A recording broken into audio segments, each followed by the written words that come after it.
জুলাই ইস্যুতে চরম তোপের মুখে শাওন। ফেসবুক লাইভে এসে একই বললেন মাহি। একদিকে সোশ্যাল মিডিয়ায় একের পর এক হুমকি, ব্যানারে জুতা নিক্ষেপ, অন্যদিকে অশালীন মন্তব্য ও মামলার ভয়ভীতি। আক্রান্ত জনপ্রিয় নির্মাতা ও অভিনেত্রী মেহের আফরোজ শাওন। আর এই চরম বিতর্কের মাঝেই আগুনে ঘি ঢাললেন আর এক চিত্রনায়িকা মাহিয়া মাহি। ফেসবুক লাইভে এসে তিনি যা বললেন তা রীতিমতো কাঁপিয়ে দিয়েছে পুরো নেট দুনিয়া। ঘটনার সূত্রপাত শাওনের একটি ফেসবুক পোস্ট ঘিরে।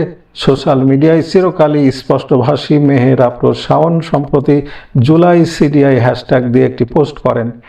সম্প্রতি আরও উত্তপ্ত হয় যখন সামনে আসে তার 2 জুলাইয়ের আরেকটি পোস্ট, যেখানে তিনি জুলাই হামলার সময় ধারণ করা গণভবনের একটি ভিডিও শেয়ার করেছিলেন। ব্যাস শুরু হয়ে যায় তুমুল বিতর্ক। তাকে নিয়ে ব্যানার বানিয়ে জুতা নিক্ষেপ করা হচ্ছে, দেওয়া হচ্ছে হুমকি। এমন পরিস্থিতিতে প্রগতিশীল ও মুক্তিযুদ্ধের পক্ষের শক্তি দাঁড়িয়েছে শাওনের পাশে।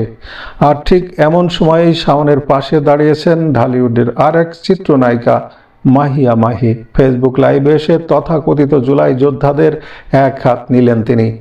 মাহি আন্দোলনকারীদের কড়া সমালোচনা করে বলেন, এখনো সময় আছে ছলনাময়ী জুলাই যোদ্ধা, আপনারা যে অভিনয় করেছেন তা দেশের সুপারস্টার সাকিব খানও পারবে না।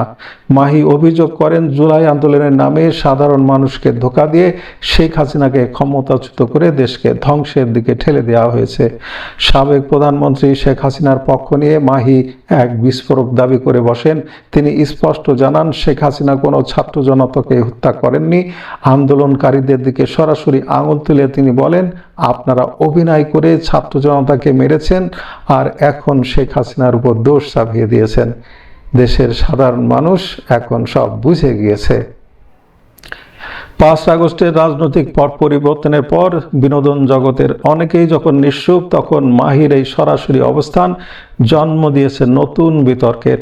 ভিডিওটি মুহূর্তেই ভাইরাল। একদল তাকে বলছে স্বৈরাচারের দোসর ও মিথ্যাচারী, অন্যদিকে শেখ হাসিনার অনুসারীরা প্রশংসা করছেন তার এই সাহসিকতার।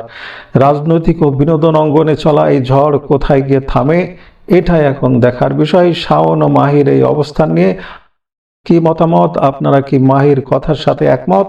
কমেন্ট করে জানিয়ে দিন এখনই।